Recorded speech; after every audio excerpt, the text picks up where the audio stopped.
할렐루야. 아멘. 여러분, 작년 이맘때 여러분 기억나십니까? 여러분, 우리 사회는 코로나의 긴 터널을 벗어났다 싶었 그때였습니다. 그때 우리가 한번 마음껏 기지개를 켜나 싶은 그 시절 때 우리 대한민국은 또 다른 패닉에 빠져들었죠. 전 세계 뉴스거리가 되어졌습니다. 이태원 참사. 아마 지난 한 주간 아니면 지지난 주부터 해서 우리는 매일같이 이태원 참사 일주기 뉴스를 원치 않지만 들어야 됐을 수도 있어요. 서울시 한가운데에서 이태원에서 159명이 압사로 사망하는, 내국인 133명, 그리고 이란, 러시아, 중국을 비롯해서 14개 국가에서 외국인까지도 26명이 사망하는 그 참사가 벌어졌어요. 이 사건이 벌어지니까 다양한 어떤 원인 규명, 책임 소재, 대책 마련, 이런 것들이 있었습니다. 여러분, 그동안 우리 민족은요, 적지 않은 대형 사건 사고가 있었기 때문에 이 내성이 생겨서 그런지 몰라도 1년이 지난 지금 우리 아무렇지도 않아. 할 것 다 해. 또 때가 되면 내일 우리 목자문에 가잖아요. 단풍놀이도 하고 다 해. 이태원 서울 거리 볼 일 있으면 가고 오고 다 해요. 그러나 정직하게 말하면 우리 내면을 좀 들여다보면, 우리 사회 안을 자세히 들여다보면, 속을 들여다보면 아마 심각한 내상이 있을 거예요. 상처가 있어요. 그러니까 공동체적인 트라우마가 생긴 것은 사실입니다. 여러분, 이태원에 앞서서 2013년도에는 기억나시죠? 304명의 어린 학생들이 사망하는 세월호 침몰 사고가 있었습니다. 거기서 10년 앞서서 2003년도에는 우리가 살고 있는 이 지역에 192명이 사망하는 대구 지하철 3사도 우리는 다 겪었습니다. 벌써 거의 20년이 된 사건이 되어졌는데, 좀 더 거슬러 올라가 보면 1995년도 대한민국 역대 최대 규모의 인명사고가 있었죠. 서울 도심 한가운데서 대형 참사로 502명이 사망하는 삼풍백화점 붕괴 사고. 거기에 앞서서 1994년도 1년 앞서서는 한강 다리 가운데 성수대교가 중간에 뚝 떨어져 가지고 끊어져 버리는, 그래서 32명이 사망하는 그런 사고가 있었어요. 그러니까 침몰하고 불타고 무너지고 깔려 죽고 끊어지고, 사고의 종류도 너무너무 다양해요. 근데 그 다양한 사고 가운데 이번에 뭐였다고요? 작년에 뭐였다고? 압사라면요, 1960년도 서울역 압사 사고가 대한민국의 기록이었거든요. 이번에 그 기록을 갱신해 버린 거예요. 기록을 보니까 1960년도에 서울역에 벌어진 이 압사 사고는 1월 26일 밤 11시에 있었던 사고입니다. 31명이 압사하고 40여 명이 이제 부상을 당한 그런 사고였습니다. 그 사고가 벌어진 날이 1월 26일 어떤 날이냐면 설날, 구정성날을 이틀 앞둔 그날이었어요. 따라서 많은 사람들이 막 몰렸겠죠. 고향으로 내려가기에 서울역으로 몰렸습니다. 평소에 3배 가까운 그런 인파가 몰려들었다, 그렇게 말합니다. 설상가상으로 눈이 내렸대요. 그리고 당일날 기온이 영하 12도로 빙판이 된 거예요. 그리고 서울역 내에 난방시설이 없어. 1960년대니까 승강장에 천장이 없어. 그러니까 내린 눈이 그대로 얼어붙는 상황이었어요. 여러분, 지금 생각하면 서울역이 그런 환경이었다 상상이 안 되죠. 근데 1960년이었으니까 그런 상황 속에 딱 정확하게 방아쇠를 당긴 게 뭐냐면, 역무원이, 여기 직원이 소리를 친 거예요. 열차 출발 5분 전입니다. 이게 무슨 일인가 싶었겠지만 그 당시에는 열차에 지정석이 없었던 시절이래요. 표를 끊으면 아무 때나 타는 거야. 그래서 입구를 딱 막아놓고, 워낙 사람들이 많이 몰렸더니 입구를 딱 막아놓고 딱 이제 개차를 시작하는 시간이 되면 딱 스탠바이가 되면 딱 열어줬는데, 문제가 뭐냐면 열차 안에 태울 수 있는 승객 숫자가 있을 터인데 그 숫자의 2배, 3배 표를 막 팔은 거예요. 사람들이 꽉 몰려 있었겠죠. 열차 출발 5분 전입니다. 그러니까 계단으로 쫙 해서 어떻게? 압사로 죽어. 참, 대한민국 참 미개했죠. 1960년대 대한민국은 참 미개했어요. 이 미개했다로 인정하지 않을 수가 없어요. 뭐 그때는 그랬다 칩시다. 1960년대니까. 그럼 작년에 일어난 사고는 어떻게 되냐? 1960년 서울역 압사보다 5배의 희생자가 생겼는데 이걸 어떻게 설명해야 되냐는 거죠. 사건이 벌어지니까 막 다양한 막 책임 추궁이 있습니다. 원인 구명이 있습니다. 사실 그때 오늘 이 메시지를 나누고 싶었습니다만은 그때는 막 놀란 가슴, 이 쓰라린 마음 이런 것들을 다독여야 되니까, 쓸어내야 되니까 좀 참았다가 일주기를 지난 지금에서 이 말씀을 함께 나눕니다. 오늘 11월 첫 금요 성령 집회, 올해를 2달 남겨둔 이 시점에서 오늘 말씀을 통해서 우리 각자를, 자신을 돌아볼 수 있는 하나님의 종들 될 수 있기를 주 예수의 이름으로 축원합니다. 꼭 돌아봐야 됩니다. 아멘이십니까? 아멘. 자, 오늘 본문에 보니까 오늘 본문에도 참 놀라운 사건이 벌어졌어요. 참 고통스러운 소식이 담겨져 있어요. 예수님이 제자들과 예루살렘으로 향하던 중이었습니다. 어떤 사람이 급하게 쫓아와서 소식을 전합니다. 아주 끔찍한 사건 소식을 전해요. 자, 끔찍한 사건, 이게 끔찍하다고 느껴져야 여러분의 감성이 메말르지 않은 거예요. 이게 뭔데? 이렇게 곤란해요? 맨날 사람 죽이고 막 때려 죽이고 이런 것만 막 드라마 보고 그래가지고 우리 감성이 메말랄 수 있어요? 자, 끔찍해. 다 읽고 나면 이래야 돼요. 자, 시작. 두어 사람이 와서 빌라도가 어떤 갈릴리 사람들의 피를 그들의 제물에 섞은 일로 예수께 아뢰니. 봐라, 안 되잖아. 이게 얼마나 끔찍한지를 모르는 거예요. 이게 여러분 말이 됩니까? 이게 지금 빌라도가 갈릴리 사람을 학살해가지고 그 사람의 피를 그 사람이 바치려고 했던 희생 제물과 섞어버려. 이 한마디로 뭐예요? 예배 드리러 올라왔다가 학살당했다, 그 말인 거예요. 끔찍한 사건이죠, 이게. 근데 여러분, 이런 사건 말고 몇 절 내려가면 4절에 보면 사고도 나와, 사고. 자, 이번에는 실로암 망대 사고입니다. 자, 어떤 일이냐? 이건 사고니까 막 통곡까지는 안 해도 돼. 자, 읽어볼까요? 시작. 또 실로암에서 망대가 무너져 지어 죽은 18사람이 예루살렘에 거한 다른 모든 사람보다 죄가 더 있는 줄 아느냐? 예, 이번에는 사고입니다. 망대가 무너져서 깔려 죽은 사람이 생긴 거예요. 이태원 압사랑 비슷하다고 볼 수 있겠죠. 자, 여기에 대해서 그게 뭐 사건이든 아니면 사고든 사람들이 뭐라고 생각했느냐, 이게 중요한 거잖아요. 한번 따라 할까요? 죄가 더 있는 줄 알고. 죄가 더 있는 줄 알고. 한 번 더. 죄가 더 있는 줄 알고. 죄가 더 있는 줄 알고. 여러분, 빌라도 사건이 터졌습니다. 이 사건에 대해서 역사학자 유세푸스의 기록에 의하면 이렇게 기록해. 빌라도는 참 잔인무도한 사람이었다.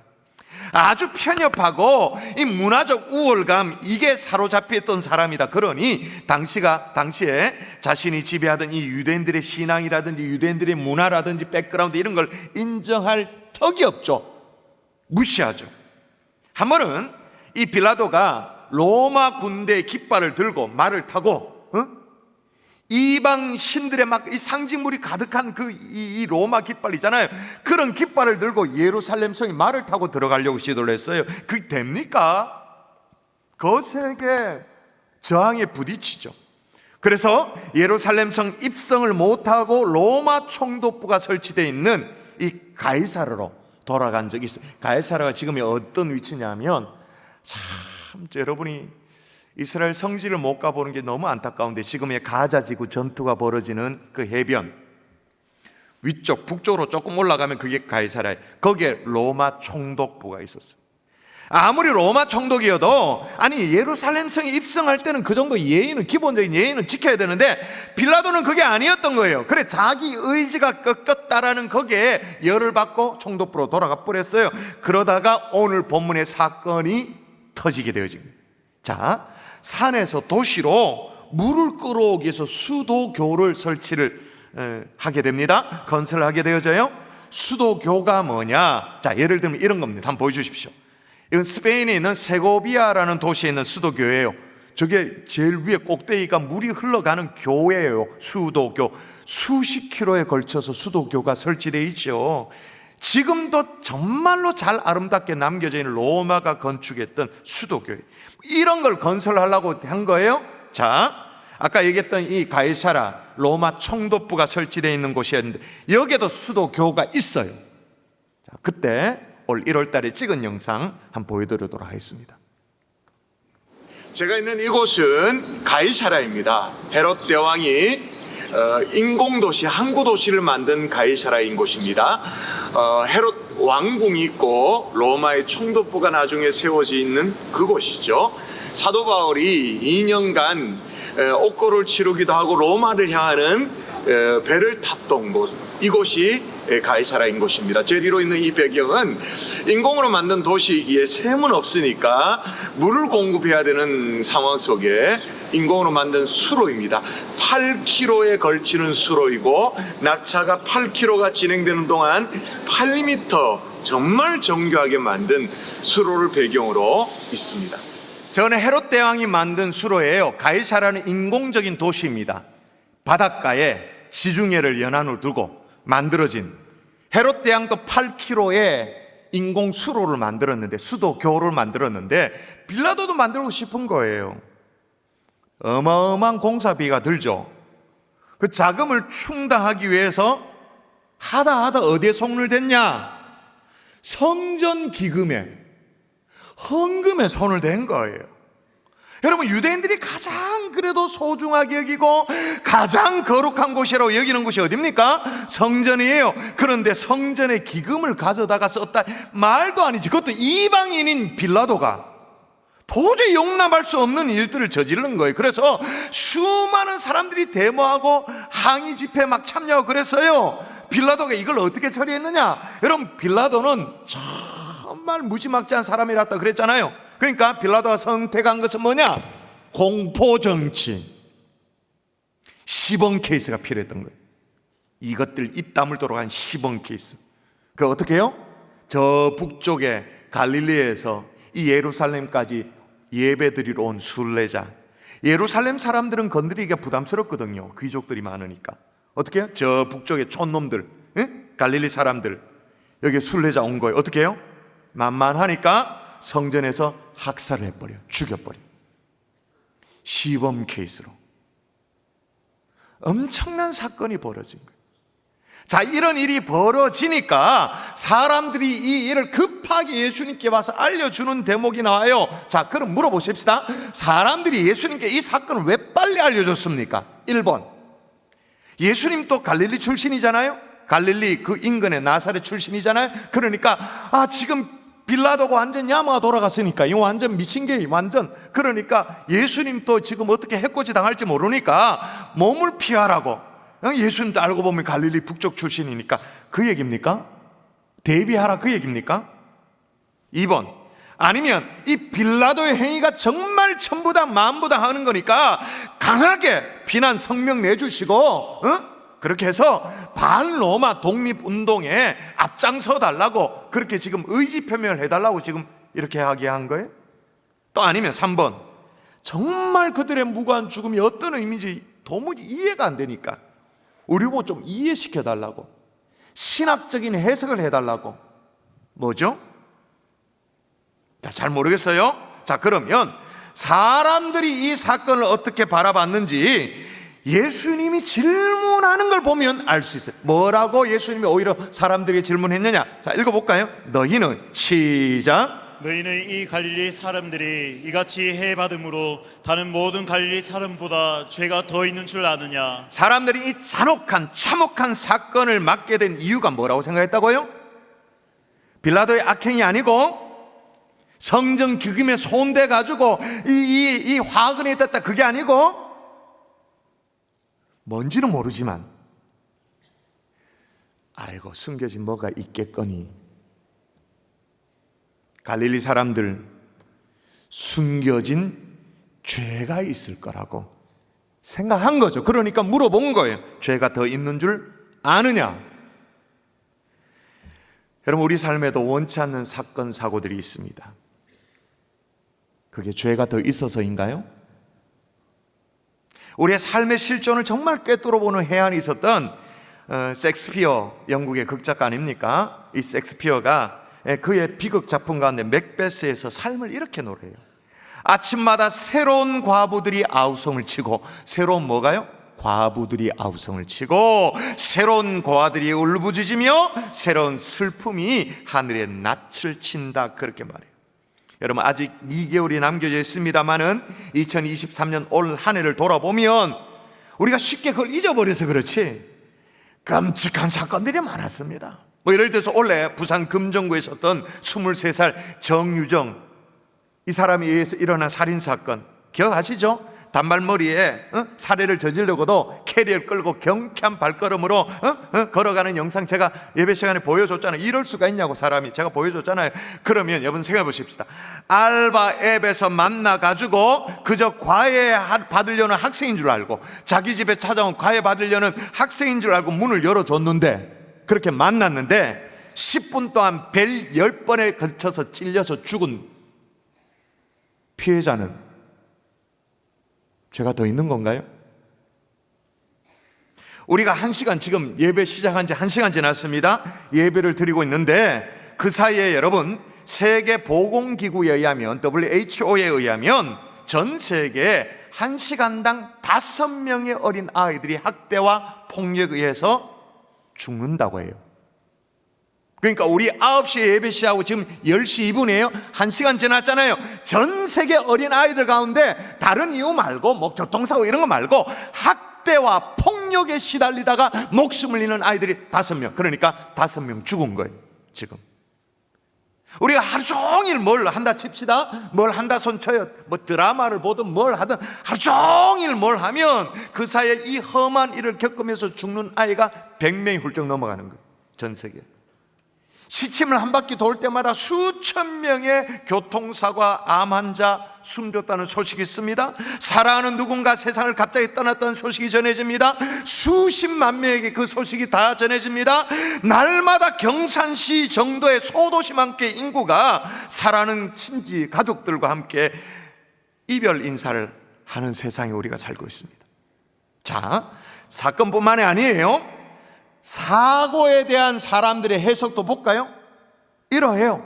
읽어보십시다. 자, 실로암 망대 뭐라고 바라봤는가? 자, 읽을까요? 시작. 또 실로암에서 망대가 무너져 치어 죽은 18사람이 예루살렘에 거한 다른 모든 사람보다 죄가 더 있는 줄 아느냐? 죄가 더 있는 줄 아느냐? 자, 그러면 세월호 사건 때 그 아이들, 한 번의 사고로 300명이 넘는 아이들이 생명을 잃었습니다. 10대 청소년들의 아이들이 생명을 잃었습니다. 아니, 10대 얼라들이 죄가 있어봐야 얼마나 있을까요? 뭐 좀 야동 좀 보고, 질이 나쁘면 뭐 담배 좀 푸고, 뭐 그랬겠지. 죄가 있으면 내가 훨씬 못된 죄를 짓고 있지. 나이가 50이 넘었으니까.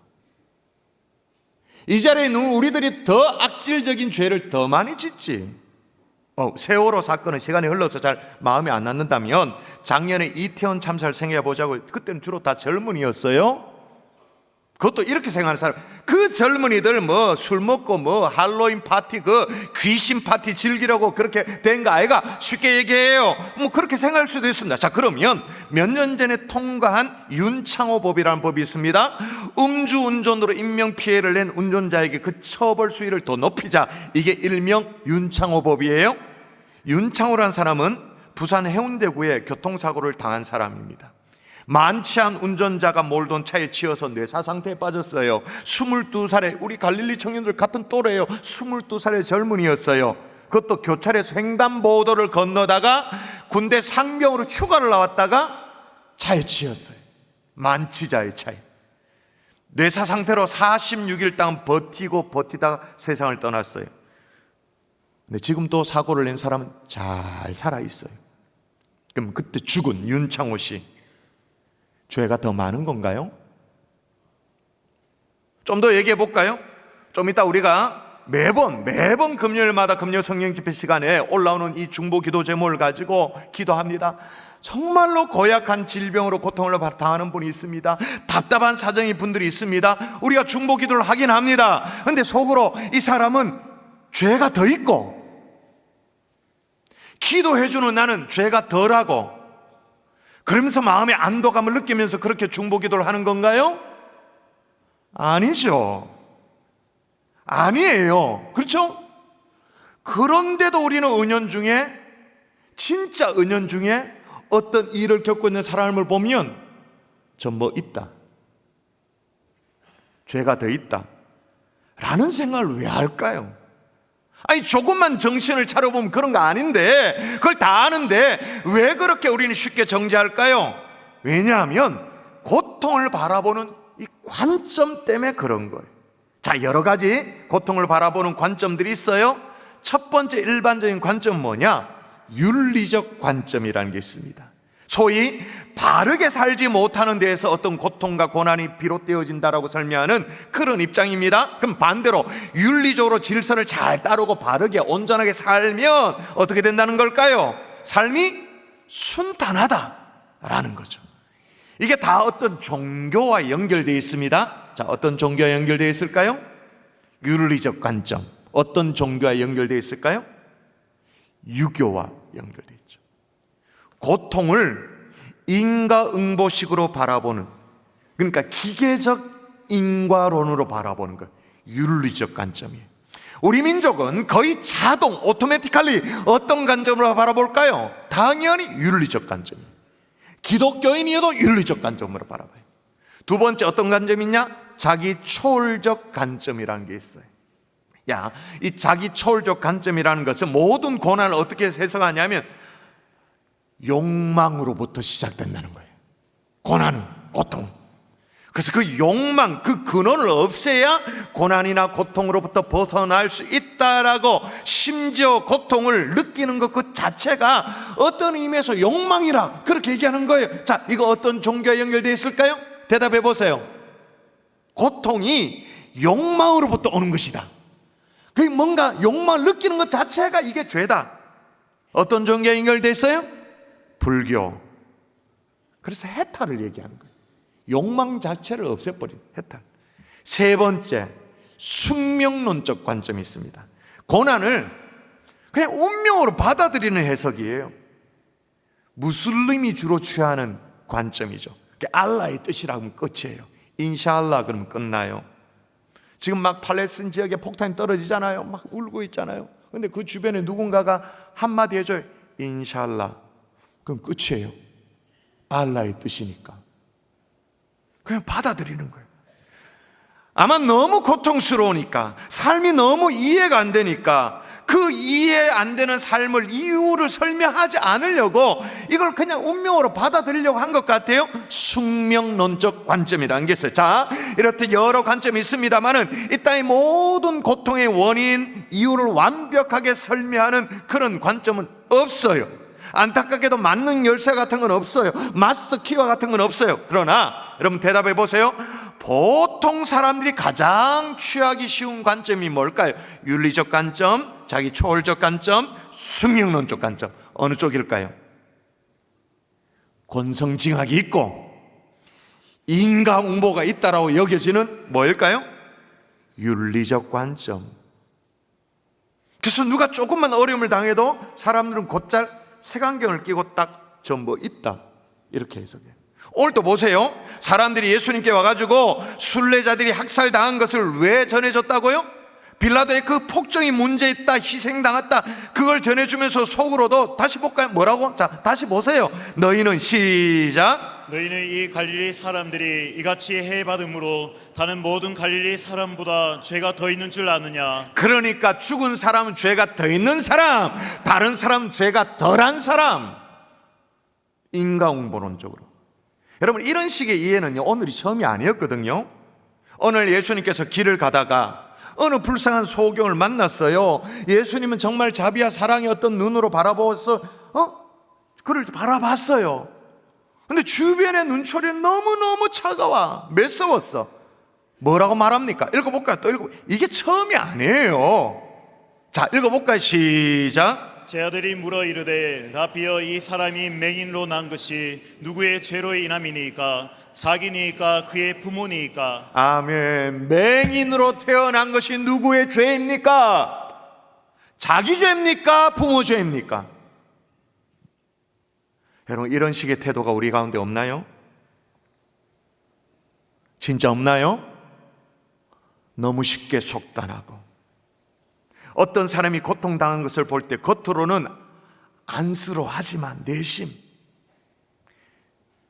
그 정도 벌은 받아야 할 만한 뭐가 있겠지. 더 나아가서 그 사람 야, 그 정도 일을 치러야 정신 차린다. 허되게 매를 맞아야 정신 차리지 라고 판단까지 하는. 여러분, 왜 이러죠? 우리 민족이 아무리 유교의 어떤 영향력 아래 지금까지 쭉 있었다 할지라도, 윤리적 관점으로 해석하려는 경향이 아무리 짙다 하더라도, 어떻게 심지어 정죄까지 하나요? 심은 대로 성경이 거둔다 그랬다. 심은 게 뭐 있겠지. 죄를 심어서 그렇지. 여러분, 여기에 대해서 심리학자가, 신학자가 아니라 오히려 심리학자가 대답을 내놓습니다. 돕는 것보다 토론하는 것이 쉽기 때문이다. 다시요. 돕는 것보다 토론하는 것이 쉽기 때문이다. 무슨 말이에요? 호되게 맞아야 정신 차린다라고 얘기해야 그게 나의 부담이 안 되는 거예요. 왜? 지금 하나님이 지금 손보고 계시는 거니까, 하나님이 지금 개입하고 계시는 거니까 내가 나서면 안 되는 거예요. 다시 말하면 우리는 때때로 고통의 이유를 따지기만 할 뿐 고통의 짐을 나눠지려고 하지 않는 거예요. 지독한 이기심이 작동되어지는 그 결과인 거죠. 자, 그래서 우리 주님이 오늘 본문에 그래, 돕는 것보다 토론이 쉽긴 쉽지? 그럼 토론해볼까 진짜? 나랑 한번 해볼래? 그러면서 묻고 있는 거예요. 너희는 이 갈릴리 사람들이 이같이 해받음으로 다른 모든 갈릴리 사람보다 죄가 더 있는 줄 아느냐? 한번 토론해보자. 묻고 있는 거예요. 또 4절에 또 실로암에서 망대가 무너져 치여 죽은 18사람이 예루살렘에 가는 다른 모든 사람들보다 죄가 더 있는 줄 아느냐 질문하고 있는 거예요. 그럼 토론해볼까? 묻고 있는 거예요. 아니라는 거죠. 그럼 고통을 어떻게 바라야 되는가? 따라 하십시다. 그들의 문제가 아니라 너의 문제이다. 너의 문제이다. 예수님이 말씀이. 한 번 더 따라 하십시다. 그들의 문제가 아니라 너의 문제이다. 한 번 더 나의 문제이다. 자, 보세요. 갈릴리 사람들이 이같이 해받음으로 다른 모든 갈릴리 사람보다 죄가 더 있는 줄 아느냐? 그렇게 묻고는 이어서 뭐라고 말씀하시냐? 이게 핵심이에요. 자, 읽을까요? 자, 고개 들고 읽으세요. 자, 시작. 너희에게 이르노니 아니라 너희도 만일 회개하지 아니하며 다 이와 같이 망하리라. 이 얘기에 당시 제자들과 주변 사람들이 다 막 황당해. 아니, 고통의 이유나 따지면서 그거 토론하면 쉽게 넘어가려고 했는데 예수님이 뭐라고 말하냐? 그들의 문제가 아니다. 이건 너의 문제라고 방향을 확 틀어버려요. 그들의 문제가 아니야. 너의 문제야.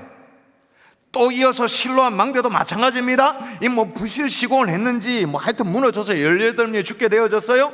이건 역시도 사람들이 이게 누구 죄 때문인가 이렇게 토론하고 싶었어요. 그런데 뭐라고요?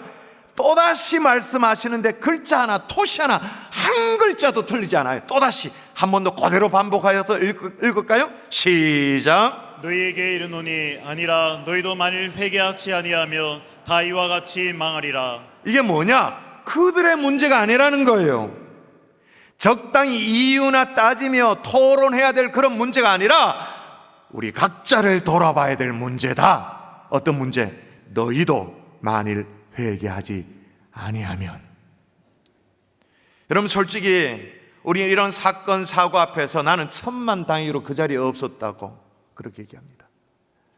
마침 이태원에 누가 만나자고 약속을 했는데 갑자기 일이 생겨서 나는 그 자리를 피웠다고 정말 천만다행이라고 감사하다고 그렇게 말합니다. 환우들의 기도 제목을 보면서 안타까운 하지만 나는 그런 일을 겪지 않으니 참 감사하다라고 그렇게 고백해요. 뭐 틀린 건 아니에요. 테러가 일상화된 이 지구촌을 바라보면서 이번에 하마스의 테러로 이스라엘 주변이 다 지금 다시 그냥 전쟁으로 불타고 있잖아요. 올 초에 제가 성지 촬영을 갈 때 도와줬던 유병선 목사님, 내년 초에도 원래 같이 계획되어 있었는데 그게 완전 캔슬이 되어졌어. 그래서 너무 안타까워서 제가 가지고 있는 그 자료 하나하나 꺼내서 여러분에게 다시 성지의 장면들을 소개해주고 있는 장면이 오늘 가해사를 보여드렸잖아요. 그 유병성 목사님께 급하게 소식을 물어봤어요. 문자로. 목사님, 갈수록 상황이 악화되는 뉴스를 보니 마음이 답답하네요. 며칠 전에 이제 한국인들, 한인들 귀국했다, 대한항공이 전 세계를 들여가지고 귀국했다는 그런 뉴스를 보고는 귀국하는 한인들에 대한 뉴스가 나오는데 목사님 가정은 혹시 귀국하지 않으신지요? 라고 물었어요. 그랬더니 답이 이렇게 왔어요. 네, 저희 가정은 이스라엘에 남기로 했습니다. 저는 이곳에서 할 일을 계속하고 저희 아이들이 다른 곳으로 가는 것을 원치 않습니다. 그러니까 아들, 딸 모두 이스라엘의 군대를 마쳤거든요. 그래서 예비군으로 다시 입대해서 나라를 지키겠다는 거예요. 그래서 어려운 상황이지만 조심스럽게 지내고 있는 중입니다. 이 상황 속에서도 마음의 평온을 허락하신 하나님께 감사드립니다.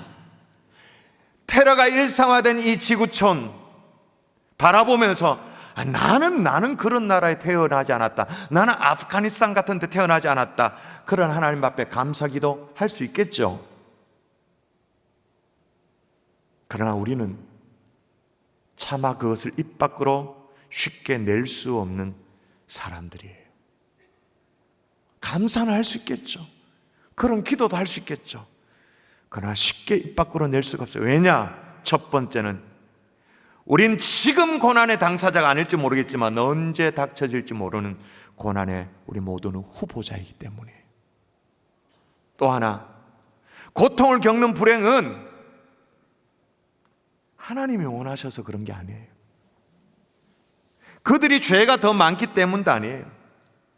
오늘 본문대로라면 정확하게 나에게 회개하라고 주신 사건인 거죠. 이태원 159명이 생명을 잃는 그 사건을 통해서 나에게, 김종원 목사에게 회개하라고 주시는 사건인 거죠. 오늘 본문대로라면. 어떤 회개인가? 오늘 본문이 누가복음 본문인데 13장인데 몇 장 앞으로 가면 누가복음이 얘기하는 정확한 회개가 나와요. 자, 누가복음 3장에 보면 세례 요한의 입술을 통해서 회개가 뭔지를 얘기합니다. 자, 볼까요? 대답하여 이르되, 시작. 대답하여 이르되 옷 두 벌이 있는 자는 옷 없는 자에게 나눠줄 것이요 먹을 것이 있는 자도 그렇게 할 것이니라. 예, 옷 두 벌 있는 사람은 없는 사람이 나눠주고 먹을 것이 있는 사람은 없는 사람이 나눠주는 것이 회개라는 거예요. 또 볼까요?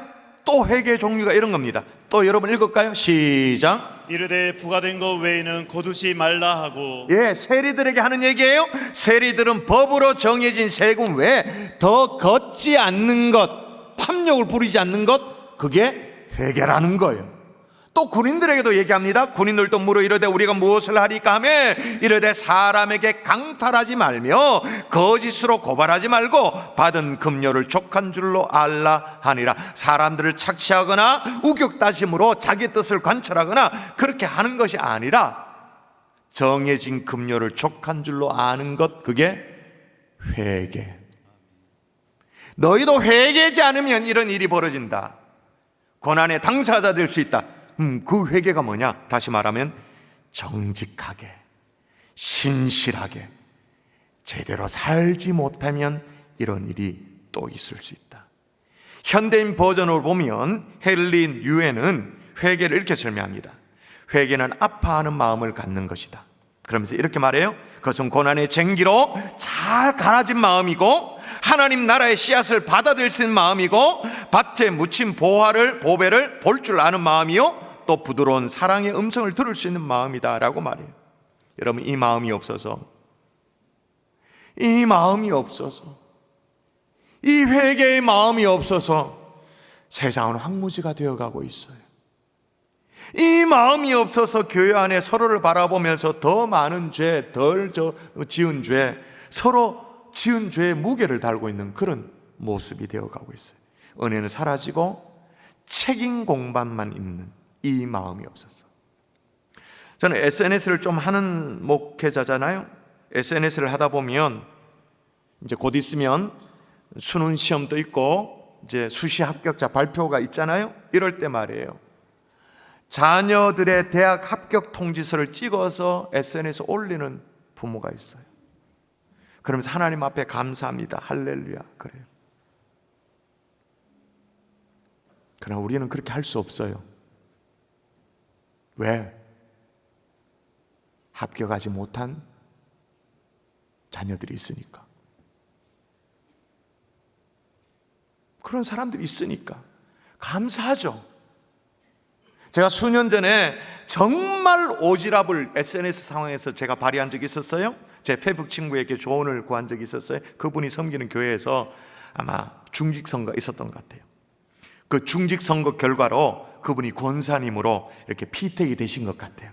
그래서 그 투표 결과를 이렇게 화면에 띄워줬는데 그걸 찍어서 자기 페북에 올린 거예요. 그러면서 하나님 앞에 감사합니다, 충성스러운 일꾼이 되겠습니다. 그래서 진짜 제가 진짜 큰 마음을 먹고, 한 번도 일면식은 없지만 SNS 상황에서는 친구가 될 수 있잖아요. 제가 개인 메신저로, 다른 사람 보면 안 되니까 개인 메신저로, 성도님 중직선거가 있으셨는가 봐요. 참 기쁘고 감사하죠. 그러나 아마 이런 사진은 좀 안 되신 분도 계시니까. 제가 무슨 메시지를 전하고 있는지 아시겠습니까? 그리스도인들이 윤리가 없어요. 상식이 없어요. 말씀의 결론을 맺을게요. 얼마 전에 인터넷을 통해서 이 남극에 살고 있는 황제 펭귄의 생태를 본 적이 있었어요. 와, 이게 감동적인 것이요, 그 혹독한 추위를 견뎌내기 위해서 펭귄들이 나름대로 생존 전략으로 그 펭귄 허들링이가 들어보셨어요? 펭귄 허들링. 그러니까 펭귄들이, 그 황제 펭귄이 굉장히 크잖아요. 그 큰 펭귄이 멀리서 보면 이게 카페트처럼 확 모여가지고 무슨 카펫이 쫙 깔리는 것처럼 그렇게 모이는 게, 완전 모이는 게 이게 펭귄 허들링이래요. 그래서 몸을 이렇게 밀착시켜가지고, 그래서 어떻게든 찬바람을 막아내고 자기 체온을 유지하도록 게 펭귄 허들링인데, 시간이 좀 지나면 이상한 일이 벌어진대요. 안쪽에 있던 펭귄이 자리를 양보해서 바깥쪽의 펭귄을 안쪽으로 들여다 놓는데요. 그리고 안쪽에 있던 펭귄이 제일 바깥쪽에 찬바람 그 일선에 선대요. 희한하잖아요. 자, 물어봅시다. 바깥쪽에서 찬바람, 칼바람을 맞고 있는 펭귄은 죄가 많아서입니까? 재수가 없어서 줄을 잘못 서서 그렇습니까? 아니면 재주도 없어서, 체력도 없어서 중앙으로 파고들지 못해가지고 그런 거예요? 아니죠.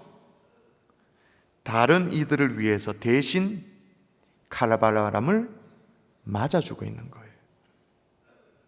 여러분, 하루가 멀다고 일어나는 사건 사고를 보면서 나 대신 칼바람을 저 사람이 맞고 있다는 사실을 인정하셔야 됩니다. 그래야 그리스도인입니다. 그저 내가 그 일을 당하지 않았다 감사하죠. 기본적인 것은 감사하지만 그걸로 끝난다? 아니죠. 주님이 뭐라고 말씀하셨습니까? 죄가 더 있는 줄 아느냐? 너희도 만일 회개하지 않으면 무슨 얘기예요? 이건 죄가 더 많고 덜하고 문제가 아니라 나 자신을 돌아보라고 하나님이 주신 사건과 사고라는 사실을 마음속 깊이 다짐할 수 있기를 주 예수의 이름으로 축복합니다.